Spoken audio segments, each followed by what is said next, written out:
Hey, welcome back. It's JWalter here, and here's your latest housing market update. I want to share a new report with you guys. As you guys all know, I report the latest housing market stats so you can make a more informed decision about whether to buy or sell a house. So, of course, please subscribe if you haven't done so already.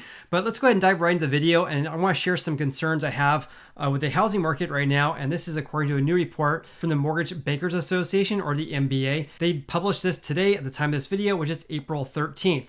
So as you guys know, I report this basically on a weekly basis. The MBA reports mortgage application numbers for both purchases and also for refis on a weekly basis. And I report that to you guys because this is, of course, a leading indicator of our housing market. So if a lot of home buyers decide not to submit purchase applications for loans, that could be an indication that home buyer demand is decreasing. So in any case, with that said, let's go ahead and dive right into the video and this report here as well. So again, this is according to the Mortgage Bankers Association for the week ending April 8th. And they're stating that mortgage applications decreased 1.3% from 1 week earlier. As you guys all know, if you're a subscriber of my YouTube channel, you know that total mortgage applications make up of home purchases or purchase applications as well as refi applications. So they break it out in this report here. So the refi index decreased 5% from the previous week and was 62% lower than the same week 1 year ago. As you guys all know, the refis obviously have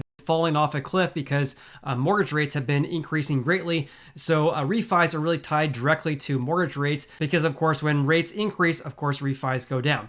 The part that I really focus on is their purchase index. This is an index that's calculated based on the total number of purchase applications for home loans in the US. So their unadjusted purchase index increased 2% compared with the previous week and was 6% lower than the same week 1 year ago. I'm actually pretty surprised that the purchase index increased last week because we've had rates closer to 5% right now. So perhaps maybe home buyer demand is still remaining elevated, even though we have higher mortgage rates. However, as you guys know, I don't make long-term conclusions based on short-term data. So we'll have to see if this continues, and I'll definitely keep you posted regarding that. Regarding the 6% dip from 1 year ago, I really don't put a whole lot of weight into that because our market during the spring of last year, which is absolutely insane, the market was very, very hot, especially in my area, which is in Sacramento. So I'm not surprised that their purchase index decreased compared to 1 year ago when mortgage rates were far less than they are right now. So Joel Kahn, who's one of the MBA's associate vice presidents, stated the following: mortgage rates across all loan types continue to move higher, with a 30-year fixed rate exceeding the 5% mark at 5.13%. And again, this is for the week ending April 8th, 2022.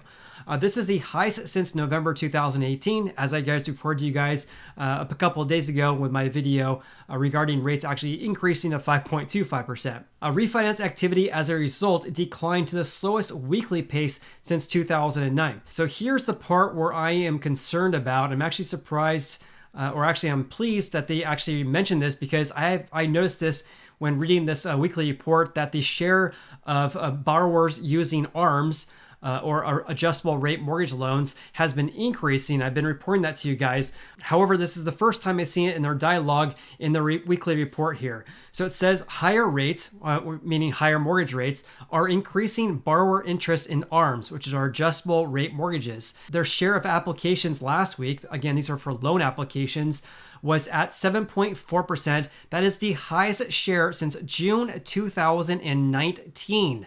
Pretty remarkable because have a look at this. Here's the report from January 12th, 2022, basically at the start of the year. This is for the week ending January 7th. So again, the share of activity for ARMs or 5/1 ARMs is basically at 7.4%. As you can see here, the adjustable rate mortgage or ARM share of activity increased to 7.4% of total applications. Again, this is for the week ending April 8th.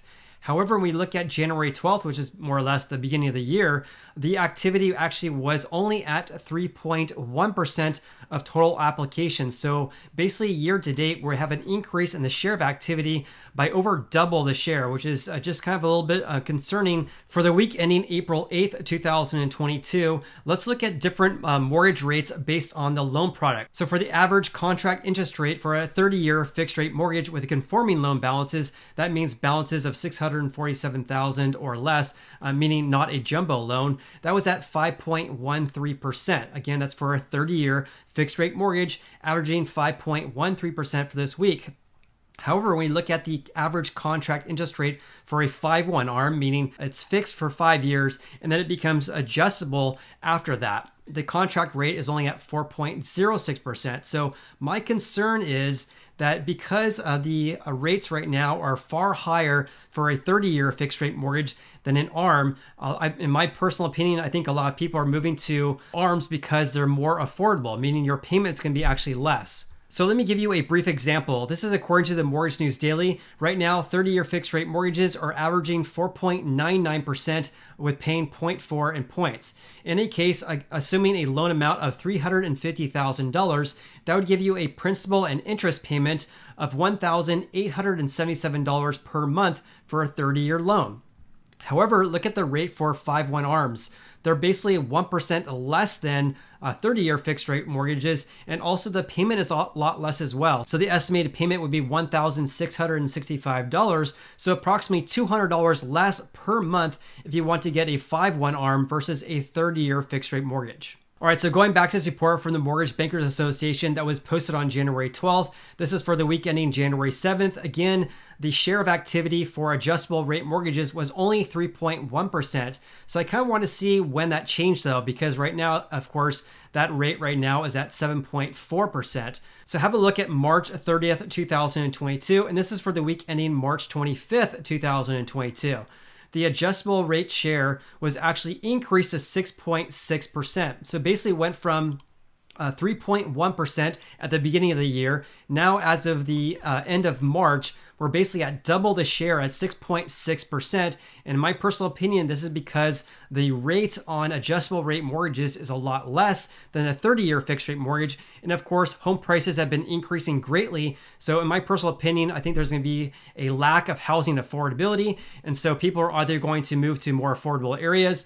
Maybe they're looking for different locations or different neighborhoods, or a smaller house, or I should say, or they potentially may be looking at an ARM versus a 30-year fixed rate mortgage, which in my personal opinion is a much riskier than a 30-year loan. I thought it'd be very beneficial for you guys to show you the differences in mortgage rates for a 30-year loan versus a 5/1 ARM. So this is according to the Mortgage News Daily. At the start of the year, the share of ARMs were only at 3.1%. During that time, the average 30-year fixed rate mortgage was approximately 3.3%. When you look at the averages for a 5/1 ARM, it was also more or less in line. Actually, the rates were actually a little bit higher for a 5/1 ARM versus a 30-year fixed rate mortgage. So it makes sense that we had much more people flocking to a 30-year loan, given the fact that rates were pretty comparable to 5/1 ARMs. But have a look at what happened though. Through February, basically the rates for ARMs were more or less flat. So basically in middle of January, rates were at 3.75. They actually ended at the end of February around 3.75 as well. So basically the mortgage rates for 5/1 ARMs were basically flat for basically 2 months. But have a look what happened with the 30-year. Rates started at 3.3%, but by the end of February, rates have increased to 4.18%. So as in the February, 4.18% versus approximately 3.72 for a 5/1 ARM. So it makes sense that the share of activity started to increase for ARMs, given the fact that rates for 30-year fixed rate mortgages were increasing at a greater rate than ARMs. So in other words, the spread between a 30-year and a 5/1 ARM began to widen, and people flocked to 5/1 ARMs instead of 30-year fixed rate mortgages. So as I've been reporting to you guys, I think there's a lack of housing affordability, or there is a lack of housing affordability in the United States. And because rates on 30 years have been increasing so greatly, and then also 5/1 ARMs are about 1% less than 30-year fixed rate mortgages. As you can see here, 5/1 ARM as of today is at 3.97%, but a 30-year fixed rate mortgage is at 4.99%. So more than 1% decrease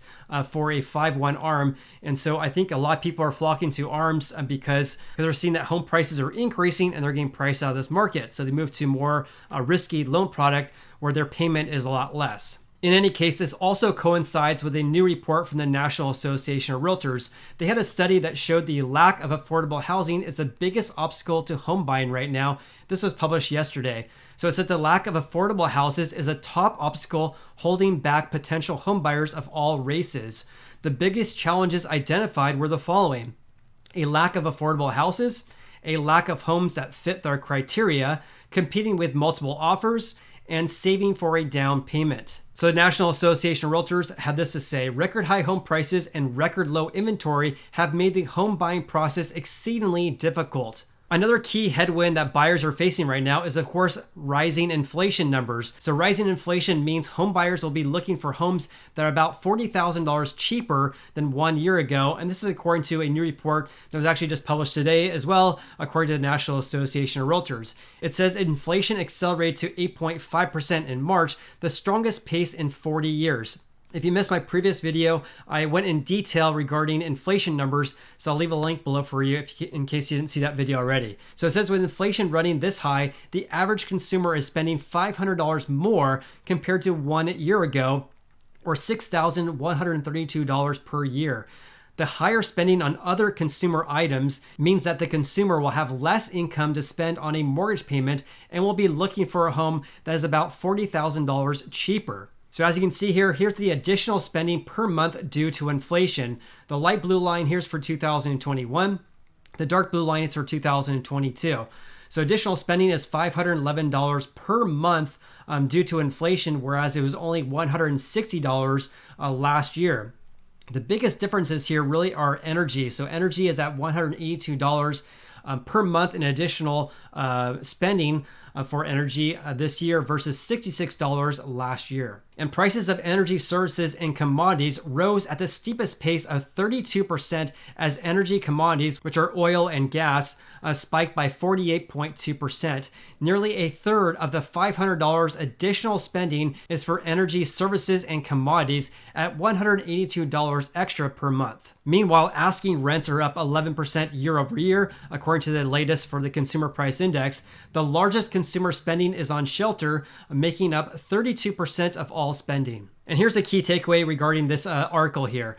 The increased cost of spending on other items impacts the ability of the average consumer to have enough leftover income to purchase a house. Excluding the cost of shelter, the average consumer is spending an additional $429 more per month on other items other than shelter.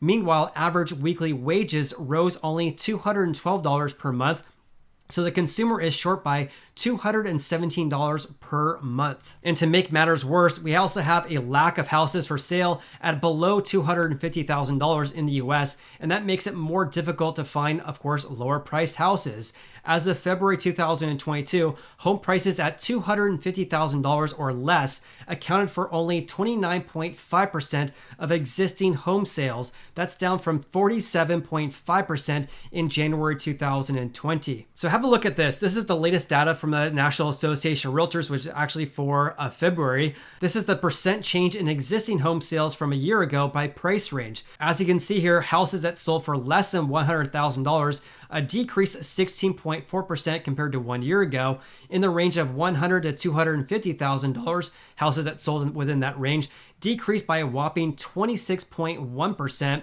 whereas houses $250,000 to $500,000 increased only by 2.8%. In stark contrast, look at the upper range. So in the luxury sale market, or houses that sold for over $1 million in the United States, that share increased by 21.2%. So that goes to show how we have a lack of affordable houses, and that's causing a lot of headwinds for consumers, especially because of inflation numbers as well. So with rising inflation, higher mortgage rates, and tight supply, housing demand is expected to decrease in 2022, and this is according to the National Association of Realtors chief economist Lawrence Yun. He said, however, prices are expected to still increase about 5% because of tight supply conditions. And going back to this most recent report from the Mortgage Bankers Association, again, this is for the week ending April 8th, 2022, MBA's April 2022 forecast now calls for mortgage originations to total $2.58 trillion in 2022, a 35.5% decline from 2021. Purchase applications are still forecasted to reach a record $1.72 trillion this year, a 4% increase from 2021. Refinance originations are now expected to fall 64% to $840 billion. So the MBA's senior vice president and chief economist stated the following: mortgage rates have spiked more than 1.5 percentage points thus far in 2022. This rapid increase in rates, caused by a much more rapid pace of rate hikes and balance sheet reduction from the Fed, is in response to the booming job market and inflation being at a 40-year high. The jump in mortgage rates will slow the housing market and further reduce refinance demand for the rest of the year. He goes on to say the following: higher home prices and rates, as well as ongoing supply constraints, are now expected to lead to an annual decline in existing home sales. However, the MBA continues to expect purchase originations. These are home buyers looking to get a loan to purchase a house. Those are called purchase originations. That's expected to reach a new record in 2022. Even though existing sales volume, meaning sales of existing houses, will be slightly lower than last year, the continued growth in new home sales and the swift rise in home prices should deliver a smaller but solid 4% annual growth in purchase origination volume in 2022. So comment below with your biggest takeaways from today's video. Also, if you got any value out of today's video, then please hit the like button. I greatly appreciate that. And also consider subscribing if you haven't done so already. Hope you have an awesome day. I look forward to seeing you on the next video.